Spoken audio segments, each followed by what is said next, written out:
হয় বোধগম্য হয় না, তবে নিজের ইচ্ছাটা সে দমিয়ে রাখতেও চায় না। মনকে সায় দিয়ে হঠাৎ পড়েই ফেলে। ময়ূরাক্ষী নিজের জন্য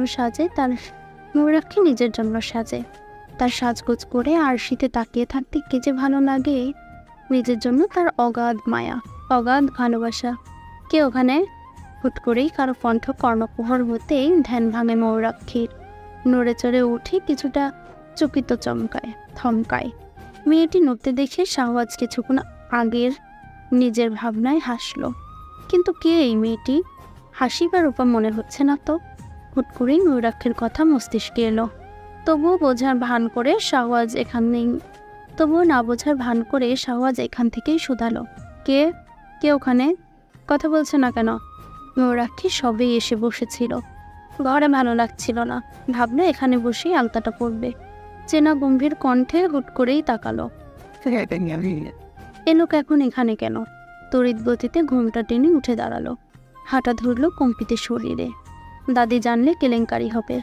শাহওয়াজ আবারও বাদ সেধে বললেন, মেয়ে, আপনি এত রাতে পেত্তির মতো সেজে ছাদে ঘুরে বেড়াচ্ছেন কেন?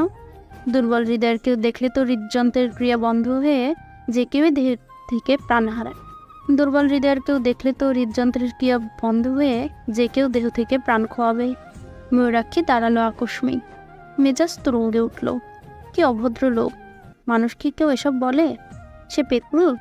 ঘুরে একেবারে মুখোমুখি দাঁড়ালো, রাগ নিয়ে কয়েক কদম এগিয়ে এলো। মাঝে এখন কিঞ্চিত ফারাক। ফসফস করে ফুঁসে উঠল মেয়েটা। ঘুমটাখানা সে কখন ইশারা না পেয়ে পড়ে গেছে। সে কি আর এত বাধা মানে? ইশারাহীন সেও বাতাসে ধুলছে। থমকালো শাহওয়াজ। হৃদরোগ বিশেষজ্ঞ হয়েও নিজের হৃদয়টা বোধ হয় এই কঠিন ব্যামো থেকে রক্ষা করতে পারল না।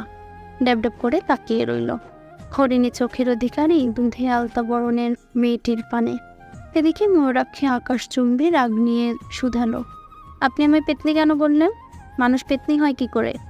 বলে থামল। লোকটাকে নির্লজ্জের মতো তাকিয়ে আছে। তা দেখে ময়ূরাক্ষী বলল, কি অভদ্র লোক! তাকিয়ে আছেন কেন? দাদিজানের প্রিয় নাতি বলে আমি ভয় পাবো ভাবলেন? আমি বললাম। শাহওয়াজ এখনো তাকিয়ে, পলক ফেলছে না লোকটা। হুট করেই লজ্জাগুলো বিনা আমন্ত্রণে ভিড় করল। খেই হারালো ময়ূরাক্ষী। হুঁশ ফিরল। লোকটার মুখোমুখি সে তড়িৎ গতিতে প্রস্থান করতে চাইল, কিন্তু রক্ষে হলো না। খপ করে চেপে ধরল শাহওয়াজ। ময়ূরাক্ষীর হস্তখানা। বাঁকা হাসিখানা চওড়া হলো। মিনমিনিয়ে বলল, পেতনিরও যে চোখ ধাঁধানো সুন্দর হয় তা তো জানা ছিল না।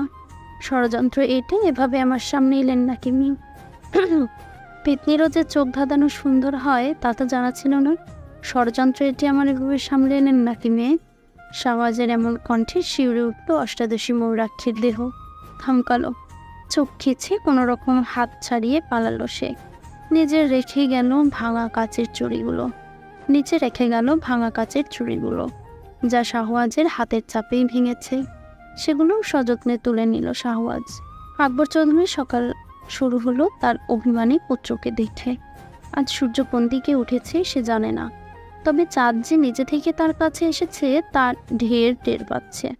আকবর চৌধুরী যখন নিজের কক্ষ ছেড়ে বের হলো, হুট করেই শাহওয়াজের আগমন। তাকে দেখেই মুখখানা বাংলার প্রাচীন ন্যায় করে বলল, আমার সাথে আপনার কিছু কথা আছে। আকবর চৌধুরী আজকাল বিশাল চিন্তা হয়। ছেলেটি কার মতো হয়েছে?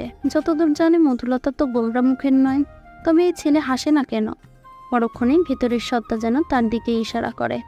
নিজের ভাবনায় কখনোই নিজেকে ভর করা যায়, নিজের ভাবনায় তখন নিজেই ভরকে যায়। সেও খানিকটা নরম কণ্ঠে বলে, ঘরে এসো আমার। শাহওয়াজ বলল, উত্তরে আমি একটা জমি দেখে এসেছি, তা নিয়েই কথা বলবো। বৈঠকখানায় আসুন, আমি ওখানেই অপেক্ষা করছি। বলেই এক মুহূর্ত দাঁড়ালো না, হনহনিয়ে নেমে গেল নিচে। বৈঠকখানায় প্রবেশ করতেই আকস্মিক এক কাণ্ড ঘটল। ঢুকতে যাবে ঠিক তখনই কারোর সাথে ধাক্কা খেল। ময়ূরাক্ষী সবেই দাদিজানের জন্য চা দিয়ে বের হচ্ছিল। এর মাঝে শাহওয়াজও ঢুকছিল। হুট করে দুজনে ধাক্কা খেল। ময়ূরাক্ষী পড়েই যাচ্ছিল প্রায়। তৎক্ষণাৎ হাত ধরে ফেলল শাহওয়াজ ময়ূরাক্ষী দেখে খোদেজা বেগমের মুখের রং পাল্টে গেল।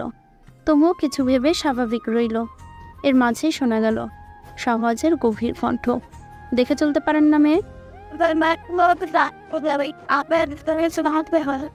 কাল রাতে ছুরি ভেঙে যে জায়গাটা কেটে গিয়েছিল সেখানেই ধরেছে শাহবাজ। ব্যথায় কোঁকড়ে উঠল ময়ূরাক্ষী। এর থেকে ভীতি ভয় করলো দাদিজান পিছনেই আছেন ভেবে। তড়িৎ গতিতে হাত ছাড়িয়ে নিল। বৈঠকখানা ছাড়বে এর আগেই শাহবাজ কৌতূহলী কণ্ঠে শুধালো, আপনার নামই তাহলে ময়ূরাক্ষী? এতদিন কোথায় ছিলেন? দেখিনি যে একবারও। শাহবাজের প্রশ্নে বিস্মিত হলো ময়ূরাক্ষী। লোকটার সাথে কাল রাতেও দেখা হয়েছে, অথচ এমন ভাব করছে যেন আজই দেখল। খোদেজা পড়ল মহাবিপাকে। কি উত্তর দেবে? সেই তো লুকিয়ে রেখেছিল। তবে শাহবাজকে দেখে স্বাভাবিক লাগছে না তার। যে ভয়টা ছিল নিমিষে মিহিয়ে গেল। নিজের ভাবনায় খানিকটা নিজেই হাসলো। তবে ব্যাপারটা সামলাবে কি করে? খোদেজা আমতা করে বলল, ময়ূর, ও তো ঘর কোণে মেয়ে আর পড়ালেখা করে। ও তো ঘর কোনো মেয়ে আর পড়ালেখা করে ভাই। কলেজে থেকে আইসা যতটুকু সময় পায় নিজের ঘরে, না হয় রসুর ঘরে থাকে। বলেই তপ্ত শ্বাস টানল। শাহবাজ বিশ্বাস করেছে কিনা তা বোঝার জন্য পরখ করল। বুঝতে পারছে না কিছু। শাহবাজ কিছু বলল না, বোধহয় বিশ্বাস করেছেই। সে ইশারা করলো ময়ূরাক্ষীকে চলে যাওয়ার। ময়ূরাক্ষী পা বাড়াবে যাওয়ার জন্য, ঠিক তখনই শাহবাজ ফের বলল, আমার জন্য এক কাপ কফি বানিয়ে নিয়ে আসুন তো ময়ূরাক্ষী। ময়ূরাক্ষী দাঁড়ালো। ইচ্ছে করলো বলতে পারবো না আমি, কিন্তু নিজেকে সংযত করে মিনমিনিয়ে বলল, কাউকে দিয়ে পাঠিয়ে দিচ্ছি। শাহবাজ মাঝ বরাবর টেবিলটা থেকে ম্যাগাজিন খাতা নিয়ে ময়ূরাক্ষীর পানে তাকালো।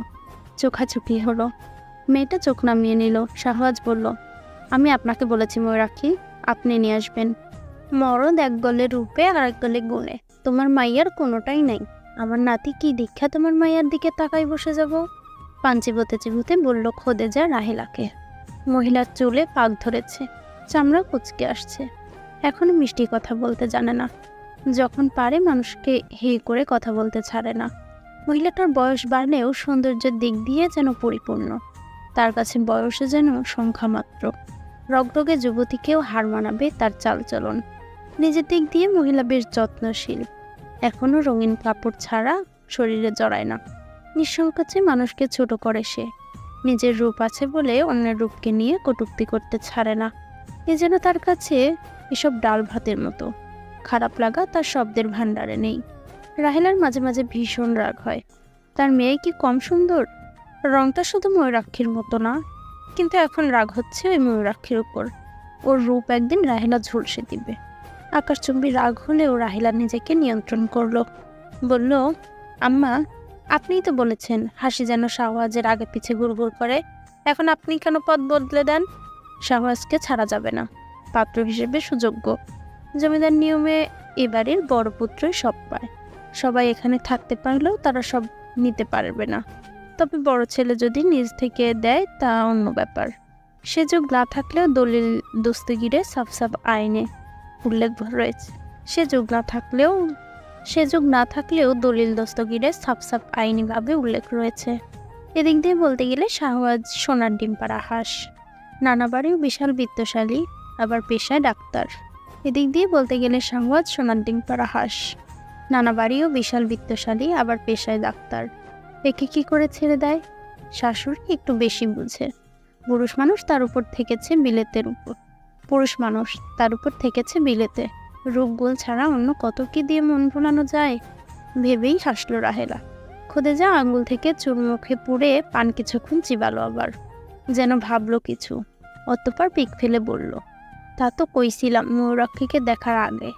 এখন শাহবাজ ময়ূরাক্ষীরে দেখছে, এখন কি আর আমার নাতি সোনা থুইয়া পিতলে মুখ দিবার যাইব? রাহেলা রাগ পারল। এই মহিলা বারবার তার মেয়েকে ছোট করছে। তার মেয়ে পিতল আর ওই চালচুলহীন ময়ূর সোনা। রাহেলা নিজেকে সংযত করতে পারছে না আর। তবে রাগ দেখালে চলবে না। ঠান্ডা মাথায় মানুষকে অনেক কিছু বলা যায়। রাহেলা নিজের ভাবনাকে প্রাধান্য দিয়ে ঠান্ডা মাথায় নতমুখে বলল, আম্মা, বারবার যেভাবে আমার নাতি করতেছেন, মনে হইতেছে শাহবাজ আপনার আসলেই নাতি। রাহেলার কথায় স্তম্ভিত ফিরল খোদেজার। বিস্মিত না হয়ে পারল না। তার বিড়াল তাকেই বলে মেয়। খই ফুটেছে আজকাল রাহেলার। আশেপাশে দৃষ্টি বুলিয়ে মিনমিনিয়ে বলল, নিজের বুকে লাগাম দাও সেজ বউ। দেওয়ালেরও কান আছে, জানো না? আর এই বাড়িতে কি আইসে ভুলা গেছো? মধুলতার পোলা, মধুলতার মতোই ফোঁড়া তুলব যখন টিকবার পারবা। মধুলতার পোলা, মধুলতার মতোই ফোঁড়া তুলব তখন টিকবার পারবা। আর ও আমার নাতি নয় তো কি, জন্ম দিবার পারছো একটা পোলা? রাহিলার মুখ বাঁকালো, এবার একটু জোরে জোরেই বলল, আম্মা এমন করে কইতাছেন যেন মধুলিতা জানে না আপনি। রাহিলা এটুকু বলতেই থামিয়ে দিল খোদেজা। এই মেয়ের দিন দিন আকাশ এই মেয়ের দিন দিন সাহস আকাশ ছুটছে, এই মেয়ের দিন দিন সাহস আকাশ ছুটছে। পাখনা গাওয়া যাচ্ছে, পাখনা কাটতে হবে। খোঁজেজা হুঙ্কার তুলল, কণ্ঠ খাদে নামিয়ে কঠিন স্বরে বলল, মধুলতা আর উমার কথা মনে আছে সে যাবো? আমার মুখের উপর কথা বললে আর আমার লগে লাগবের আইলে ওদের থেকে খারাপ অবস্থা করবো কিন্তু তোমার। বলেই হাসল খোদেজা। হাসিটা কেমন ভয়ঙ্কর, দেখলেই সিনতারা চমকায়। খোদেজা প্রস্থান করল। রাহেলা ঠাই বসে রইল, শুকনো ঢোক গিলল। মানুষ এত নিকৃষ্ট হয় কি করে? তেঁতুল তলায় বসে পেয়ারা চিবোচ্ছে মৃদুলা, ময়ূরাক্ষী আর ইতি। ইতি হলো মৃদুলার বান্ধবী। পেয়ারা চিবোচ্ছে আর গাছের দিকে তাকাচ্ছে ময়ূরাক্ষী। পাশের তার বিড়াল ছানা, যার নাম চাঁদ, আশেপাশে ঘুরে বেড়াচ্ছে। মাঝে মাঝে ময়ূরাক্ষীর পায়ের কাছে এসে বসছে। তেঁতুল গাছটি একবারে পুকুরের পাশে ঘেঁষে। এবার গাছে এত তেঁতুল চুবুন ধরেছে, দেখলেই লোভ লাগে। সহজে তেঁতুল খাওয়া হয় না, তবে কাজের লোক দিয়ে বেশি করে পেরে রেখে দেওয়া হয় ঈদে বাসন কসল ঘষা মাজার কাজে। আজ কলেজ থেকে আসার সময় একটা গাছের থেকে চুরি করে এনেছে ময়ূরাক্ষী। চুরি করা জিনিস খাওয়ার স্বাদই ভিন্ন। এখন তারা বুদ্ধি এঁটেছে এখানে বসে বসে সবাই মিলে তেঁতুল মাখা খাবে পেয়ারা দিয়ে। কিন্তু কথা হচ্ছে গাছে উঠবে কে? ময়ূরাক্ষী শুনেছে তেঁতুল গাছে ভূত থাকে। বড়মা আর রূপাবু বলেছে সন্ধ্যায় আর ভরা দুপুরে তাকে তেঁতুল তলায় না আসতে। তাই তো সে আজ বাড়িতে না ঢুকে কলেজ থেকে এখানেই এসে বসেছে। ইতিকে মাঝপথে পেয়েছিল, মৃদুলাকে ইতিকে দিয়েই ডেকে পাঠিয়েছে। মৃদুলা হলো ময়ূরাক্ষীর তোতা পাখি, যাকে ছাড়া চলেই না তার। এর মাঝে এলো হাসি। হাসি এবার মাধ্যমিক পরীক্ষা দিয়েছে, আপাতত ছুটি। হাসি আসতেই ময়ূরাক্ষীর হাত থেকে একটা পেয়ারা ছিনিয়ে নিল। হাসির ময়ূরাক্ষীকে মোটেও পছন্দ না। ময়ূরাক্ষীর সব জিনিসে হাসির নজর থাকে। ময়ূরাক্ষী আশ্রিতা হওয়া সত্ত্বেও তার বড় চাচা সবসময় ময়ূরাক্ষীকে বেশি যত্ন করে। মুখে টু পরিমাণ কথা বলে না এ মেয়ের সাথে, কিন্তু যত্নের বেলায় নিজের মেয়ের মতোই রাখে সে। সব কিছুতেই সেরা। কেন এমন করে? সুন্দর বলে, নয়তো এই আশ্রিতার জন্য তাদের এত কিসের? সব কিছুতেই সেরা। কেন এমন করে? সুন্দর বলে, নয়তো এই আশ্রিতার জন্য তাদের কিসের এত মায়া? রেহান ভাইয়ের জন্য তো ময়ূরাক্ষী করেই সময় কাটে বড় চাচিরও। রেহান ভাইয়ের তো ময়ূরাক্ষী করেই সময় কাটে, বড় চাচিরও তাই। আর মেজো চাচি, সে তো মেয়ের মতো করে আগলে রাখে। কি সুন্দর নুপুর জোড়া দিল সেবার। হাসি মুখ ফুটে চাইল। হাসিকে বলল, তোকে অন্য একটা বানিয়ে দেবক্ষণ। আর আজ সকালে শাহওয়াজ কি করলো? ময়ূরাক্ষীকে চা বানিয়ে আনতে বলল। শাহওয়াজ সে যেন ওকেই প্রাধান্য দিল, অথচ সে রাতেও কত শখ করে খাবার নিয়ে গেল। কেমন করে মুখের উপর না করে দরজা লাগিয়ে দিল। ভাবতেই শরীর শিরশির করে ওঠে। ছিনিয়ে নিলে কেন হাসিবু? ময়ূরের কাছে চাইলেই তো এমনিই পেয়ে যেতে পেরেটা। মৃদুলার কণ্ঠে ভাবনার সুতা কাটে হাসির। আর চোখে একবার ময়ূরাক্ষীর দিকে তাকালো, অর্থপর মৃদুলার দিকে তাকিয়ে বলল, আমি কারো কাছে চাইতে পছন্দ করি না, যা আমার ভালো লাগে ছিনিয়ে নিই। বলেই হাসলো। ময়ূরাক্ষী তপ্ত শ্বাস টানল। এসবে ময়ূরাক্ষীর কোনো মাথা ব্যথা নেই। হাসি যে কিছু অন্তত চাইবে না তা ভালো করেই সে জানে। হাসি পেয়ারায় কামড় দিতে দিতে ময়ূরাক্ষীর উদ্দেশ্যে বলল, তুই যে কলেজ থেকে এসে বাড়িতে না গিয়ে ভর দুপুরে মৃদুকে নিয়ে তেঁতুলতলায় এসেছিস, বলবো ছোট চাচিকে? জানে এটা? হাসির কথায় ভীত হলো ময়ূরাক্ষী। ছোট মা জানলে রক্ষে নেই। ময়ূরাক্ষী আমতা করে বলল, আমি এখনই যেতাম বাড়িতে। হাসি ঠোঁট বাঁকিয়ে হেসে পেয়ারায় কামড় বসাবে, ঠিক তখনই পেয়ারাটা পড়ে গেল হাত থেকে। সাথে সাথেই পেয়ারাটা তুলল, ময়ূরাক্ষীর দিকে এগুয়ে দিয়ে বলল, পেয়ারাটা ধুয়ে এনে দে তো ময়ূর। ময়ূরাক্ষী পেয়ারাটা নিতে গিয়েও থেমে গেল। এই পুকুর ঘাট অনেক পিচ্ছল, বাড়ির ভেতরেরটা ঝকঝকে, তাই ভয় হয় না, কিন্তু এখানে যদি পড়ে যায়, শুনেছি পুকুরে অনেক মানুষ মরে মারাও গেছে। ময়ূরাক্ষী সাঁতার জানে না। পেয়ারাটার দিকে তাকিয়ে বলল, বাড়িতে চল, ধুয়ে দিচ্ছি। হাসি আবারও হাসলো, কিছু একটা ভেবে বলল, তুই যদি এখান থেকে পেয়ারা ধুয়ে দিতে পারিস, কথা দিচ্ছি ছোট চাচিকে কিচ্ছু বলবো না, নয়তো এখনই গিয়ে বলবো তুই মৃদুলাকে নিয়ে তেঁতুলতলায় এসেছিস। হাসির কথায় ময়ূরাক্ষী পড়ল বিপাকে। এই মেয়ে ইচ্ছে করে এমন করছে, ঢের বুঝলো। মেঝমা ওকে বকবে, এটা ওর ভয় না। মৃদুলা ওর জন্য মার খাবে এটাই ভাবছে। তপ্ত শ্বাস টেনে এগিয়ে গেল ঘাটের দিকে। পিছু পিছু হাসি মৃদুলাও আসছে। মৃদুলা বারবার বলল, বুবু যাওয়া লাগবে না, আজ একটু মার খাবো, বাড়ি চল। শুনল না ময়ূরাক্ষী। ঠিকঠাক মতো বসলো, কিন্তু বিপত্তি ঘটল। নিচু হয়ে ধোয়ার সময় পাটা সত্যি পিছলে গেল। পাশে বাঁশ ধরে দাঁড়িয়েছিল হাসি। চিৎকার করে বলে উঠল, হাসি আমার হাতটা ধর। তবুও শেষ রক্ষা হলো না, ধপাস করে পড়ল পুকুরে। ময়ূরাক্ষী যখন পড়ে গেল, মৃদুলা দিশা না পেয়ে নিজেই ঝাঁপ দিতে গেল। তার ময়ূর বুকে বাঁচাতে হবে। ময়ূরাক্ষী বাঁচার জন্য তখনও হাঁসফাঁস করছিল। পা যেন তার নিচের দিকে টানছে, চেয়েও টাল সামলাতে পারছিল না সে। হাসি ঝাপটে ধরে আটকায় তখন মৃদুলাকে, বলে, কি করছিস কি, পাগল হলি? মৃদুলা ছিটকে সরায় হাসির হাত। মৃদুলা তখন দৌড় দেয় বাড়ির দিকে, কাউকে ডাকবার জন্য। শাহওয়াজ আর রোহান তখন জমি দেখছিল। মৃদুলাকে কাঁদতে কাঁদতে দৌড়ে আসতে দেখে রোহান উৎকণ্ঠা হয়ে জিজ্ঞেস করে, কাঁদছিস কেন মৃদু, কি হয়েছে বল? শাহওয়াজ রেহানকে দেখে মৃদুলার কান্নার বেগ যেন আরও বেড়ে যায়। হিচকি তুলে কান্না করতে করতে বলে, আমার বুবুরে বাঁচান ভাইজান। শাহওয়াজ বুঝতে পারে না কিছু। মেয়েটা কি বলছে বোঝাও যাচ্ছে না, কান্নায় কথাগুলো জড়িয়ে আসছে। শাহওয়াজ খানিকটা নিচু হয়ে জিজ্ঞেস করে, কি হয়েছে মৃদুলা, এমন কেন করছো? কিছু হয়েছে? কেউ কিছু বলেছে? মৃদুলা অসম্ভব ভালোবাসে ময়ূরাক্ষীকে। কান্নার বেগ এতটাই ছিল, মুখ দিয়ে সে কিছুই বলতে পারছিল না। শুধু পুকুরের দিকে ইশারা করে বলছিল, ময়ূর বুকে বাঁচান ভাইজান ওখানে। আর কিছু বলতে হলো না। শাহওয়াজের কি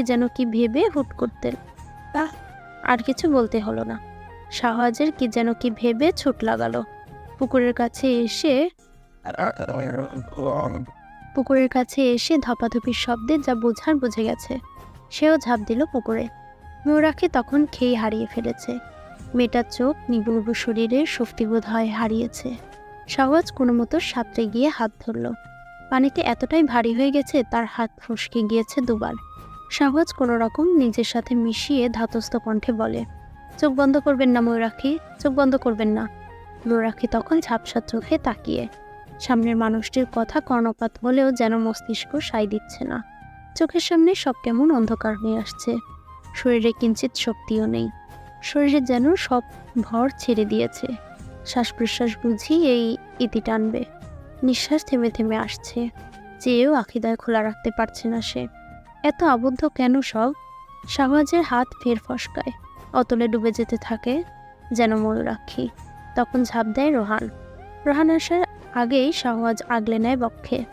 মাথাটা তার বুকে চেপে ধরে গালে আস্তে আস্তে চাপড় দিতে দিতে বলে, জোরে জোরে নিঃশ্বাস নিন ময়ূরাক্ষী, চোখ বন্ধ করবেন না। কিন্তু মেয়েটি শুনল না। এতক্ষণে জ্ঞান হারিয়েছে। বাড়ির লোক এসে পৌঁছেছে এতক্ষণে, চেঁচামেচির শব্দ শুনে। আশেপাশের লোকজনও এসেছে। শাহওয়াজ সকলের সামনেই সাংঘাতিক এক কাণ্ড ঘটালো। পানিতে থাকা অবস্থাতেই ঠোঁটে ঠোঁট বসালো। অক্সিজেন প্রয়োগ করার চেষ্টা চালালো, কিন্তু ফলাফল শূন্য। শাহওয়াজের অন্যদিকে খেয়াল নেই। কে কি বলল দেখার বিষয় না। মানুষটিকে বাঁচাতে হবে তার। বাতাস ফুসফুস অবধি পৌঁছাচ্ছে না, তার মানে শ্বাসনালী ও ফুসফুস সম্পূর্ণ পানিতে ভর্তি। শাহওয়াজ ময়ূরাক্ষীকে নিয়েই ঘাটের কাছে আসে। কোনো রকম উঠিয়ে উপরে ওঠে। পানির কারণে ভারী হয়ে আসছে ময়ূরাক্ষীর শরীর। এভাবে শ্বাস বন্ধ অবস্থায় 5 মিনিট থাকলে জীবন ঝুঁকি রয়েছে। ঘাটটা এত পিছল, দুবার পা ফসকেছে শাহওয়াজের। নেহাত রোহান ছিল পিছনে, নয়তো ফের আর একটা দুর্ঘটনা ঘটত। বারবার নিজের হাত ঘুরে পরখ করছে শাহওয়াজ। উপরে তুলে উপর করে শুইয়ে দিল। এরপর পেট ধরে উঁচু করলো, যেন মাথা এবং বুক নিচের দিকে থাকে। কাজগুলো করার সময় খেয়াল করলো বক্ষখানা ধুকধুক করছে। রূপা এসে বারবার ডাকছে। সবার দৃষ্টিতে তখন বিস্ময়ের ছাপ। শাহওয়াজ এবার ময়ূরাক্ষীর পিঠে আস্তে আস্তে চাপন দিচ্ছে, যেন পাকস্থলী, শ্বাসনালী ও ফুসফুসের পানি বের হয়ে আসে। কাজগুলো তাড়াতাড়ি করতে হবে, নয়তো কেলেঙ্কারি হবে। চাপড় দেওয়া অবস্থাতেই বলল শাহওয়াজ, আশেপাশে কোনো ফার্মেসি আছে যেখানে অক্সিজেন রয়েছে, বা বাড়িতে কোনো অক্সিজেনের ব্যবস্থা আছে? রোহান না ভেবেই তৎক্ষণাৎ বলল, নানিজানের ঘরে মনে হয় আছে। নানিজানের অসুস্থ সময় আনা হয়েছিল, ওরে বাড়ি নিয়ে আইসেন, আমি ব্যবস্থা করছি।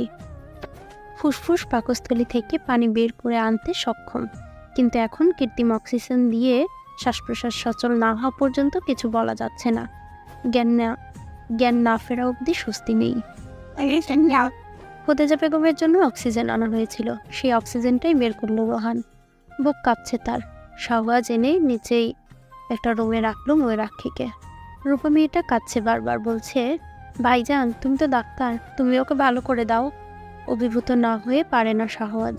কি এক স্থির কাণ্ড সব। সবকিছু এত তাড়াতাড়ি করতে হচ্ছে, কি থেকে কি হলো কিছুই জিজ্ঞেস করার সময় পাইনি। রোহান অক্সিজেন এনে দিল, শাহওয়াজ ঠিকঠাক করলো সব। এর মাঝেই রূপার কাছে এসে বলল, 1 মিনিটের মাঝে ওর জামাটা পাল্টে দিতে পারবে?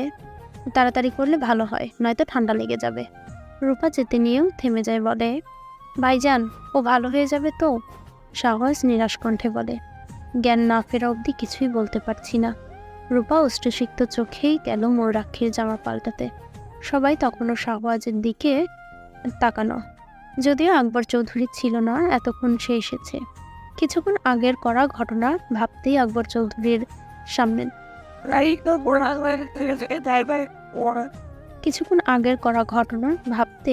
আকবর চৌধুরীর সামনে দাঁড়িয়ে একবার সবার দিকে তাকিয়ে, তারপর আকবর চৌধুরীর দিকে তাকিয়ে গম্ভীর স্বরে বলল, আমি যা করেছি একজন ডাক্তার হিসেবে করেছি। এ নিয়ে কেউ ওই মেয়েকে বা আমাকে কটূক্তি করলে আমি বরদাস্ত করব না। সবাইকে বলে দিবেন, আমি একজন ডাক্তার, রোগীর ভালো হবে। আমি একজন ডাক্তার, রোগীর ভালো হবে, তাতে আমার যা করতে হয় আমি করব। সবাই সবটা স্বাভাবিকভাবে নিলেও রাহেলা আর খোদেজা নেয়নি। আশেপাশের অনেকেই কানাঘুষা করছে। আকবর চৌধুরী স্বাভাবিকভাবেই বলল, তুমি কি করছো আমি জানি না, তুমি কি করেছো আমি জানি না, তবে খারাপ যে কিছু করোনি তা আমি জানি। তুমি নিশ্চিন্তে থাকো। কারো সে সাহস নেই আকবর চৌধুরীর ছেলেকে কটু কথা বলবে।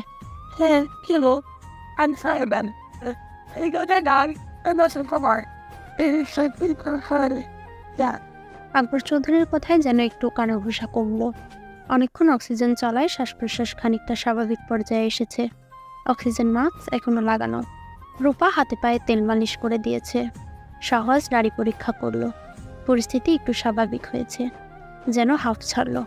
বুক থেকে বোঝা নামল সবার। একটা মানুষের জীবনে মাতৃছায়া হচ্ছে সবচেয়ে নিরাপদ স্থান। মায়ের বিকল্প যেন কেউ থাকে না। সব কষ্টের অবসান যেন মায়ের কাছে। কিন্তু যারা মায়ের আদল, ঘ্রাণ, মমত্ব কিছুই জানে না, তাদের মায়ের ঘ্রাণ কেমন হয় জানে না ময়ূরাক্ষী। মা কেমন দেখতে হয় তাও সে জানে না, মমত্বও জানে না। তবে সৃষ্টিকর্তা কিছু না কিছু দিয়ে টান অনুভব করায়। মাঝে মাঝে আকাশ তুল্য তৃপ্তি পায়। ভাবে, এমনই কি মায়ের মমতা? রূপার বুকে কুটিসুটি মেরে আধশো অবস্থায় শুয়ে আছে ময়ূরাক্ষী। দৃষ্টি তার স্থির, যেন মরণ দেখলেও কিছুক্ষণ আগে নিজের চোখে নিজের প্রতি নিজের মায়াটা কত প্রগাঢ় তা না দেখল। নিজের প্রতি নিজের মায়াটা কত প্রগাঢ় তাও দেখল সে। আহারে জীবন, 1 মিনিটেরও ভরসা নাই। এত ক্ষুদ্র জীবন নিয়ে আমাদের কত মায়া। মাত্রই জ্ঞান ফিরেছে তার। রাবেয়া গরম দুধ এনে দিয়েছে তাকে। ময়ূরাক্ষী নতুন জীবন পেল, যেন নতুন করে জন্ম হলো তার। সৃষ্টিকর্তা যেন এই মায়ার ধরনীতে আরেকবার বাঁচার সুযোগ দিল তাকে, এবং আপন মানুষ চেনালো। যার বুকে নির্ভয়ে লিপ্টে আছে সে মানুষটা সবসময় মায়ের মতোই যেন আগলে রেখেছে। তার কষ্টে কষ্ট পেয়েছে, মন খারাপ, কষ্টে, মায়ায় জড়িয়ে রাখা মানুষ। এই মানুষটি যখন পরম আবেশে জড়িয়ে ধরে মনে হয় এর থেকে শান্তি আর কিছু নেই। মানুষটি যখন বুকে আগলে নেয় মনে হয় এর থেকে নিরাপদ স্থান দুটি নেই। লোকে বলে কেউ স্বার্থহীন কারোর জন্য কিছু করে না, অথচ এই মানুষটি নিঃস্বার্থভাবে তাকে ভালোবাসে, ঢাল হয়ে পাশে থাকে। মায়ের ঘ্রাণ না জানলেও মা কেমন হয় কিঞ্চিত হলেও বুঝতে পারে। মৃদুলা পায়ের কাছেই। মৃদুলা বসে পায়ের কাছেই। মেয়েটা কিছুক্ষণ পর পর হিচকে তুলছে। এটুকুনি পুচকি মেয়েও তাকে কত ভালোবাসে। আশেপাশে তাকিয়ে আরেকজনকে খুঁজল ময়ূরাক্ষী। পেল না সেই কাঙ্ক্ষিত মুখ। লোকটা কোথায়? হাসি বেহায়ের মতো দাঁড়িয়ে আছে কিছুটা দূরেই, যেন কিছুই হয়নি, বরং রাগে তার শরীর রিড়ি করছে। কিছুক্ষণ আগের কথা ভাবতেই শাহওয়াজ কেমন বিচলিত ছিল সে দেখেছে। এই মেয়েটার রূপে শাহওয়াজকেও গলিয়ে দিল। মরলে যেন শান্তি পেতাম। মরল না কেন এই অপয়া? হাসিবুর জন্য এমন হইছে। মৃদুলার কণ্ঠে ধ্যান ভাঙে হাসির। পিলে চমকে ওঠে, ভয়ার্ত চোখে তাকায় মৃদুলার দিকে। মৃদুলাকে চোখ রাঙায় হাসি। এ মেয়ে না জানি সব বলে দেয়, তাহলে তো রক্ষে নেই। মৃদুলা ফের বলে, হাসিবু জানে, ময়ূরবু সাঁতার জানে না, তাও। এটুকু বলতেই থামিয়ে দিল রাহেলা। তটস্থ গলায় বলল, কি বলছিস কি এসব? মায়ের কথা শেষ না হতেই হাসি বলল, দিব টিনে এক চোর। ও যে পেয়ারা ধুইতে গিয়ে এমন হয়েছে তা বলিস না কেন? আমি কি বলছি না কি এসব? আমি ওরে না করছি আরো। হাসির কথা শেষ হতে দেরি হলেও শাহওয়াজের ধমক দিতে দেরি হয়নি। সে গিয়েছিল ভিজে জামা কাপড় পাল্টাতে। এসে এসব দেখল। কঠিন কণ্ঠে বলল, এটা একটা রোগীর ঘর, রঙ্গশালা না। এখান থেকে গিয়ে চেঁচামেচি করো। খালি কর ঘর, রেস্ট নিতে দাও ওকে। সকাল সকাল চৌধুরী বাড়িতে বিশাল এক কাণ্ড ঘটেছে। হাসির পা পিছলে সিঁড়ি থেকে পড়ে গেছে। ভাগ্যবশত শুধু পা মুচকেছে, বেশি কিছু হয়নি। আর মাথায় একটু ব্যথা পেয়েছে। মেয়ের এরকম অবস্থায় হাসির মা রাহেলা পাগল প্রায়। তবে তো সবার ন্যাকা কান্নাই লাগছে, একটু বেশি নাটকীয় যেন সব। কাছে থেকে চোখ দিয়ে পানি পড়ছে না। সবার বিরক্ত লাগলেও কেউ তা প্রকাশ করতে পারছে না। এই মহিলা যে মানুষ, একটু কিছু বললেই ফস করে ফনা তুলবে সাপের মতো। মৃদুলা সোফায় বসে বসে কলা খাচ্ছে আর মুখ টিপে বসে হাসছে। বেশ হয়েছে, তার মোর বুকে কষ্ট দিয়েছে, সেও তো কষ্ট পেয়েছে। রূপা বারবার চোখ রাঙাচ্ছে, কিন্তু মেয়েটা শুনছেই না। এবার তো বলেই ফেলছিল, একবার তো বলেই ফেলেছিল, মেঝমা আপনি কান্তাছেন, কিন্তু আপনার চোখে পানি নাই কেন? মৃদুলার এমন কথায় আর কেউ মজা পাক বা না পাক, খোদেজা বেশ মজা পেয়েছে। তবে কথাটি রাহেলার কান অবধি পৌঁছায়নি। এ কথা শুনলে তুলকালাম বাজাতো এই মহিলা। রাহেলা তো মরা কান্না জুড়ে দিয়েছে আর বলছে, একমাত্র মেয়ে, তার কিছু হয়ে গেলে আমি পাগলই হয়ে যাব। পা ভাঙলেও মানুষ বোধহয় এমন করে না। সাধারণ পা মচকানোতে যা সে করছে। বারবার কাঁদছে আর বলছে, শাহবাজকে ডাকো, ও ঠিক করে দিবে আমার মেয়েকে। রূপার বলতে ইচ্ছা করে, আমার ভাইজান কিছু করবে না, কিন্তু বলে না। তার এমন আহাজারিতে ডাক্তারও আনিয়েছে। ডাক্তার বলেছে তেমন কিছু হয়নি, সাধারণ মচকে গেছে। ডাক্তার সবেই হাসিকে দেখে এলো। আজ সকাল থেকে শাহবাজকে দেখা যাচ্ছে না, ফোনেও পাইনি। তাই ডাক্তার আনতে হয়েছে। রাহেলা বেগম মেয়ের অবস্থায় প্রথমে একটু খুশিই হয়েছিল। বলা যায় মেয়েকে পড়া অবস্থায় দেখে না তুলেই ছুটছিল শাহওয়াজের ঘরের দিকে। সে ভেবেছিল শাহওয়াজকে গিয়ে পাবে, তারপর শাহওয়াজ এসে ময়ূরাক্ষীর মতো হাসিকেও কোলে তুলে ঘরে নিয়ে যাবে, নিজে চিকিৎসা করবে। কিন্তু সব ভাবনা যেন জলে গেল। বরং ঘরে ছেলে মানুষ না থাকায় কাজের লোক দিয়ে ঘরে নিয়ে আসা হলো হাসিকে। পড়ে যায় তেমন একটা চোট পায়নি, তবে রাহেলা হা হুতাশ দেখে মনে হচ্ছে তার মেয়ের পাটাই বুঝি ভেঙে গেছে। ডাক্তার যেতেই প্রবেশ করলো শাহওয়াজ। বৈঠকখানায় ছিল রাহেলা।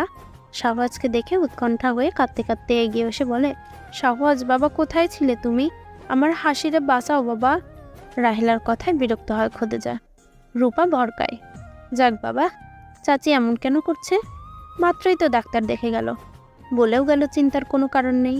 আবার ভাইজানকে দেখে এমন হা হুতাশ করার কি আছে? খোদেজা বেগম অতিমাত্রায় বিরক্তি হয়ে উঠে চলে গেল। আদিক্ষেতা দেখলে গা পিত্তি জ্বলে যায়। মানল সে বলেছে শাহওয়াজের সাথে হাসির কথা, তাই বলে এভাবে ছেলে কি পটাবে? এভাবে ছেলে কি পড়বে? আর উত্তপ্ত হবে। মা মেয়ের ঢং দেখলে বাঁচে না। তার মনে অন্য চিন্তা ঘুরপাক খাচ্ছে। কাল ময়ূরাক্ষী পানিতে পড়ে গেল, আজ হাসি এভাবে পড়ল। ময়ূরাক্ষীকে যে হাসি ধাক্কা দিয়েছে বা ইচ্ছা করে ফেলেছে, এতে কোনো সন্দেহ নেই। হাসি যে মা বাবার মতোই কূটনৈতিক বুদ্ধিসম্পন্ন তা বেশ ভালো করেই জানেন খোদেজা। কিন্তু ওই মেয়ের এক নিমিষেই কাজ শেষ করতে চেয়েছিল। বোকা। বুদ্ধি আছে, তবে চলার মতো না। এত তাড়াতাড়ি যদি সব শেষ করে দেওয়া যেত তাহলে তো হতোই। আর শাহওয়াজ ছেলেটা যা বিচক্ষণী, এর শেষ অবধি না গিয়ে ছাড়বে না। এই দুটোর জন্য না অন্য কিছু বের হয়ে আসে, ভাবতেই গাড়ি রি করে উঠল রাগে। শাহবাজের দৃষ্টিকাল পর্যবেক্ষণ করেছে খোদেজা। কি যেন অদ্ভুত ব্যথা দেখতে পেরেছে। এসব কি ময়ূরাক্ষের জন্য?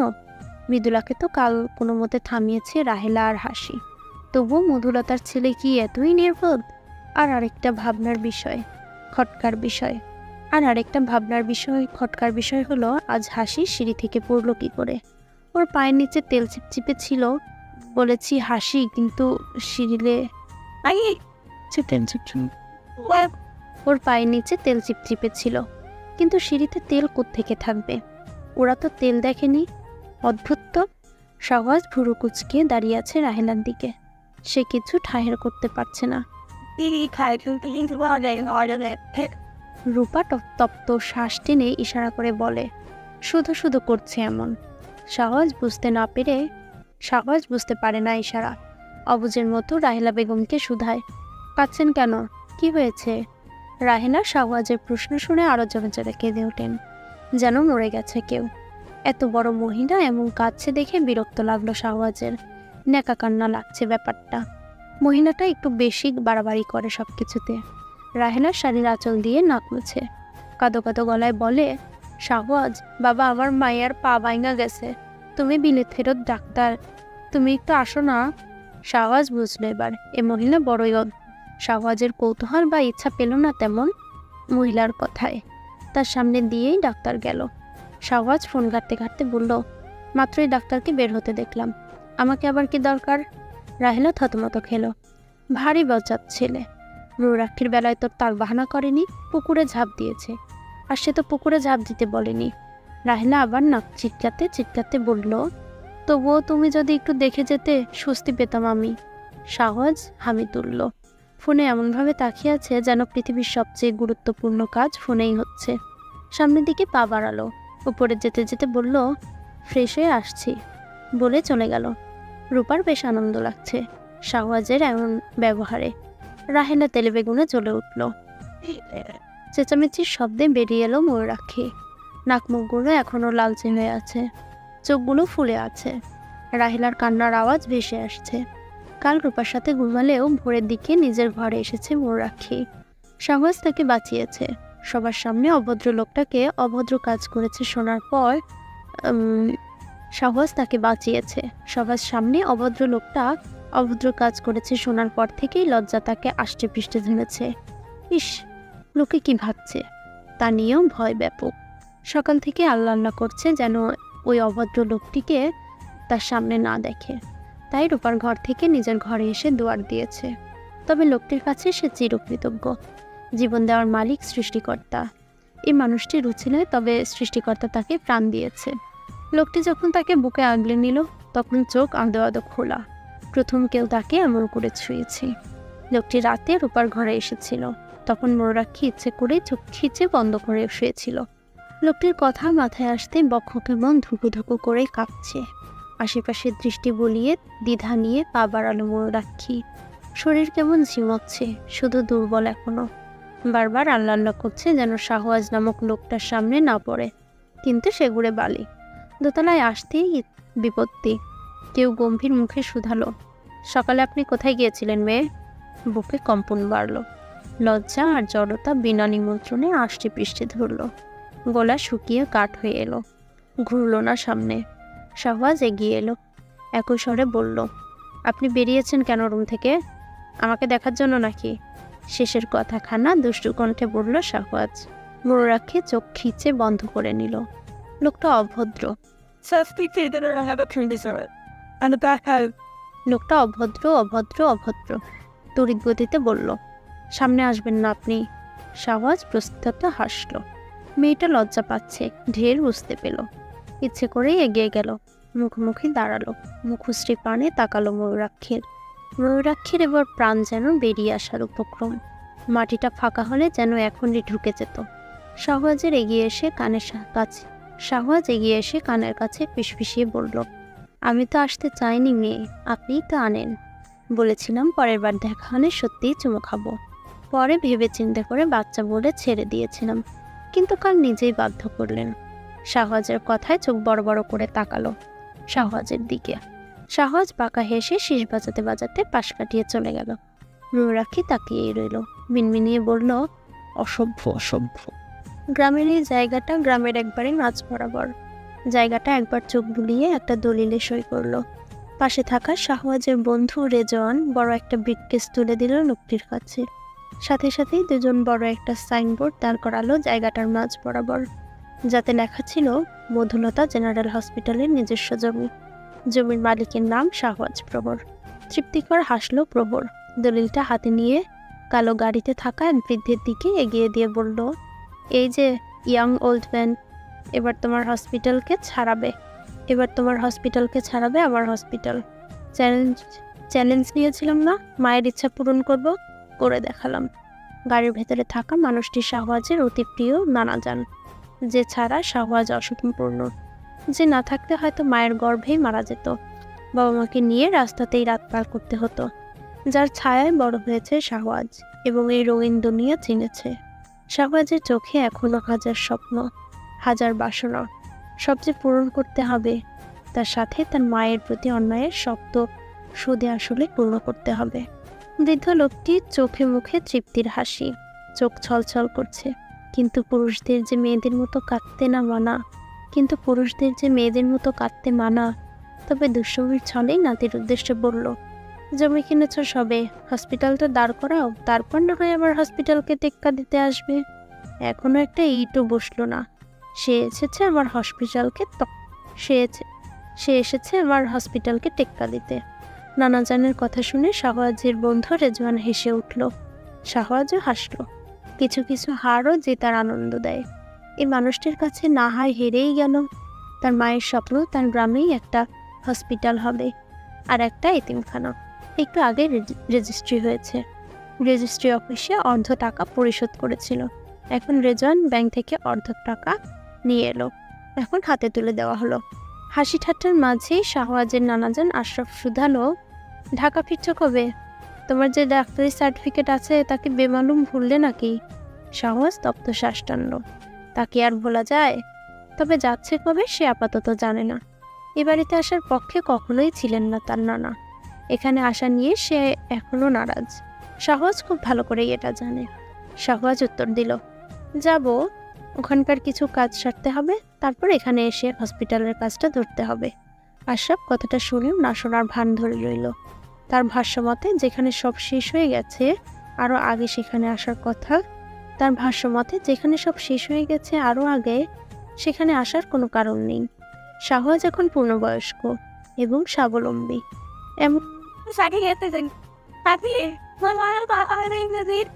এমন না শাহওয়াজ ছোট, এখানে না আসলে, বাবার কাছে না আসলে বাবা আইনি ঝামেলা করবে।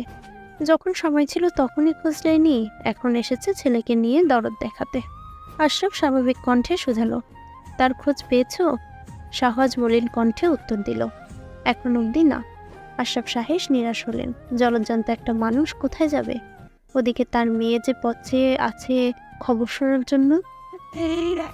আসসালামু আলাইকুম আব্বা। হুট করে চেনা কণ্ঠে ধ্যান ভাঙল আশরাফ সাহেবের। ক্রোধগুলো প্রশমিত হলো। হুট করে চোখ মুখ কঠিন রং ধারণ করলো আশরাফ চৌধুরী। শিরশির করে উঠল শরীর। ড্রাইভারের উদ্দেশ্যে বলল গম্ভীর কণ্ঠে, গাড়ি স্টার্ট দাও। সাথে সাথে নিমিষে গাড়িটা চোখের সামনে দিয়ে হাওয়া হয়ে গেল। শাহওয়াজ রেজওয়ান তাকিয়ে রইল। ঘুরে পিছনে থাকা মানুষটাকে পরখ করল। আকবর চৌধুরী ঠায় দাঁড়িয়ে, তার দৃষ্টিও নত। শাহওয়াজ ঠোঁটে দিয়ে বাঁকা হাসল। বাহ, আকবর চৌধুরীও নত হয়? তার চোখে মুখে অপরাধবোধ। শাহওয়াজ এবারে এগিয়ে গেল জমিটির দিকে।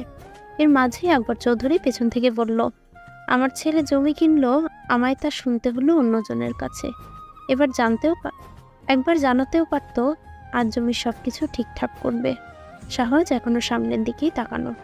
আকবর চৌধুরীর কথাই তেমন পাত্তা দিল না মনে হলো, তবে উত্তর দিল, রেজিস্ট্রি হয়েছে সকালে, নানাজান এসেছিল, তাই আপনাকে জানানোর প্রয়োজন মনে করিনি।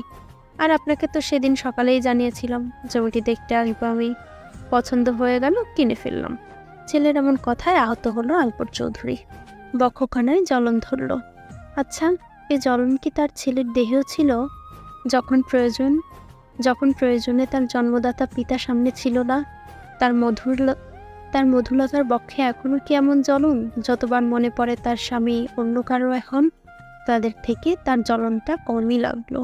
মানুষের সব থেকে বড় দুর্বলতা তার বিবেক। বিবেক যখন নিজেকেই নিজের কাছে দোষী সাব্যস্ত করে, তখন মৃত্যুকে এর থেকে বেশি সহজ যন্ত্রণা মনে হয়।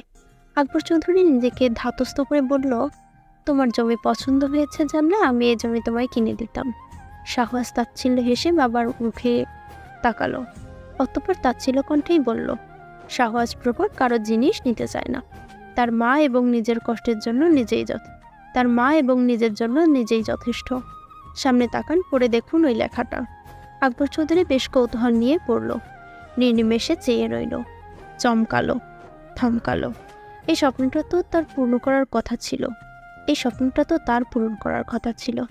চৌধুরী বাড়ি আলো ঝলমল করছে, মরিচা বাতি লাগানো হয়েছে দেখে মনে হচ্ছে বিয়েই বুঝি। অথচ কাল আংটি পরাবে আর বিয়ের তারিখ ঠিক করা হবে। সন্ধ্যা হলো সবে। চিলেকোঠার ঘরটা ঝাড়ু দিল ময়ূরাক্ষী, সাথে এত বড় ছাদটাও। সেজো চাচি বলেছে প্রতি কোণা কোণা যেন চকচকে করে।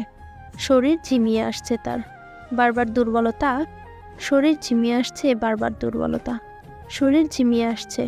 দুর্বলতা কাটেনি এখনো। তবে মনের দিক দিয়ে ফুরফুরে তার রূপাবুর বিয়ে বলে কথা। সব ময়লাগুলো জমালো একসাথে। ময়লা বলতে গাছের পাতাই। ময়লাগুলো একসাথে তুলে নিচে নিয়ে যাবে ফেলার জন্য। নিচে পর্যন্ত ভালোই এলো। ময়লার ডাস্টবিনটা বাইরের বাগানে, সেখানে যাওয়ার জন্য অন্দরের মেইন দরজার সামনে আসতেই হুট করেই হোঁচট খেলো।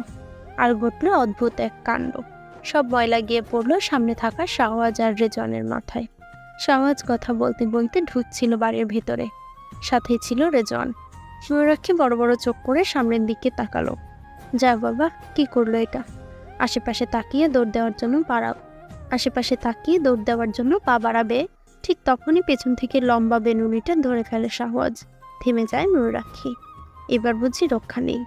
শাহওয়াজ দাঁতে দাঁত চেপে বলে, এই মেয়ে, পালাচ্ছেন কোথায়? ময়ূরাক্ষী থামে, শাহওয়াজ বিনুনিটা ছেড়ে দেয়। মেয়েটা মাথায় ঘুমটা তুলে শির নিচু করে দাঁড়ায়, তবে সামনে ঘুরেনি। শাহওয়াজকে দেখলেই তার লজ্জাগুলো উপচে পড়ে শরীরে। আজ সারাদিন পালিয়ে ছিল, কিন্তু সেই সামনাসামনি পড়েই গেল। ময়ূরাক্ষীর উত্তর না পেয়ে শাহওয়াজ ফের বলে, কি করলেন এসব? আমাদের দেখে কি ডাস্টবিন মনে হয়? ময়ূরাক্ষী কিছু না বুঝেই ফট করে বলে, আমি তো করিনি। রেজওয়ান কেবলাকান্তের মতো দাঁড়িয়ে, সব কথা যেন মাথার উপর দিয়ে যাচ্ছে। আচ্ছা ধরিবাজ মেয়ে তো। ময়লা ফেলে বলে সে করেনি।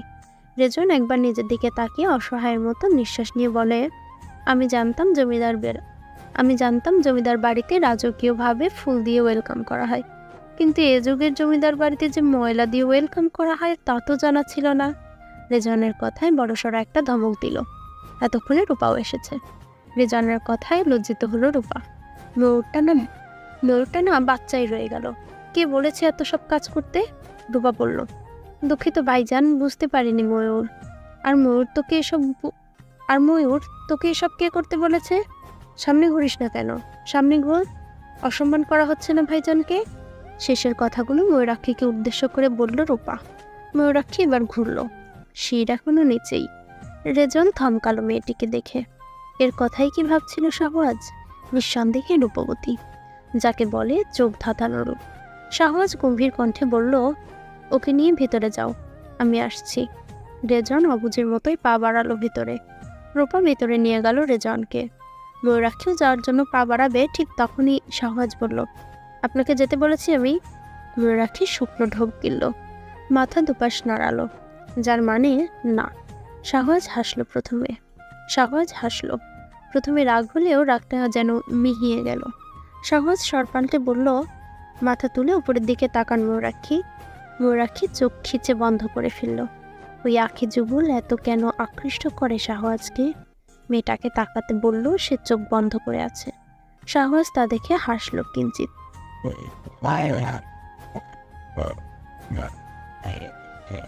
সামনে গেল শাহওয়াজ, তাতেই যেন প্রাণ পাখিটা উড়াল দিল। লজ্জায় জড়তায় ময়ূরাক্ষীর মাথাখানা ঘুরে এলো, একেবারে বক্ষে গিয়ে পড়ল শাহওয়াজের। অবাক হলো শাহওয়াজ। এইটুকুতেই এমন? প্রশস্ত হাসলো।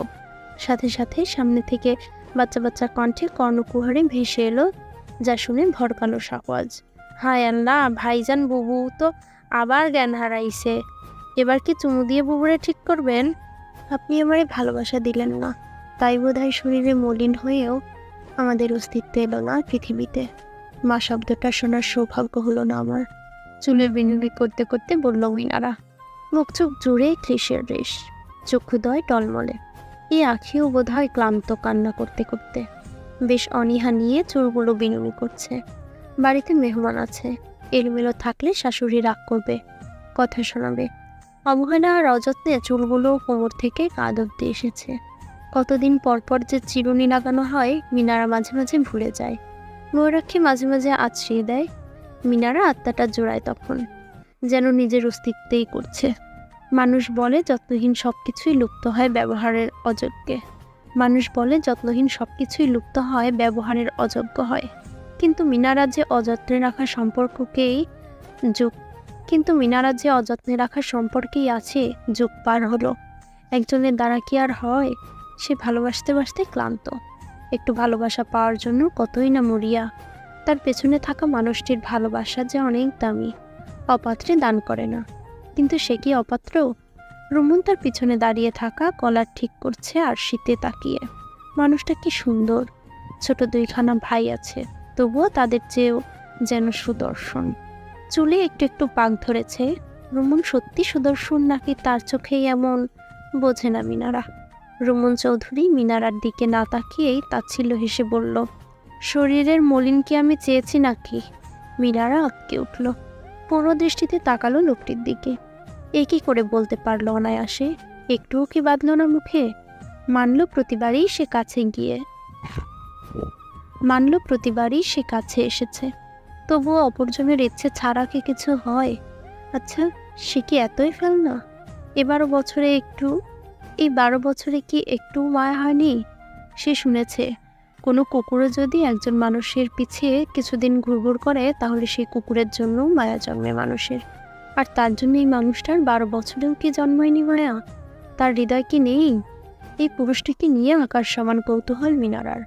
যদি ভালোই না বাসিস, বিয়ে কেন করলি? মিনারা খানিকটা কঠিন কণ্ঠে শুধালো, আমার ত্রুটি কি বলবেন? আমি কি ভালোবাসা পাওয়ার যোগ্য না?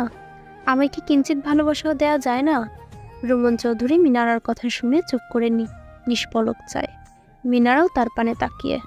রুমন চৌধুরী মিনারার কথা শুনে চুপ করে নিষ্পলক চায়। মিনারাও তার পানে চায়। নিঃশ্বাস ভারী হয় আবার। ইনহেলার খানা প্রয়োজন বুঝি এখনই। নারী জাতি বড্ড বেইমান। দৃষ্টি ফেরার স্থান ত্যাগ করে। ভালোবাসা এক কঠিন ব্যাধি। তাকেই ভালোবাসা হৃদয়ের ব্যামো দিয়ে গেছে সারা জীবনের জন্য। মানুষ চিনতে না পারার আফসোস তার জন্ম থেকেই যাবে। তার আজন্ম থেকেই যাবে। সে আর কাউকে ভরসা করতে চায় না। মিনারা পথপানে চেয়ে রইল। আহারে জীবন। অতঃপর নিজের পানে তাকালো। একসময় নিজের প্রতি কতই না যত্নবান ছিল। অথচ চোখের